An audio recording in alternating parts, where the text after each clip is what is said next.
लोग बा, आप लोग ये भक्ति गाना जरूर चढ़ाइएगा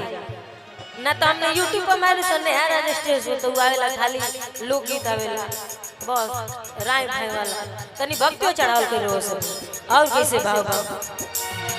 सब भक्त से पहले देखनी मलिनिया के घरे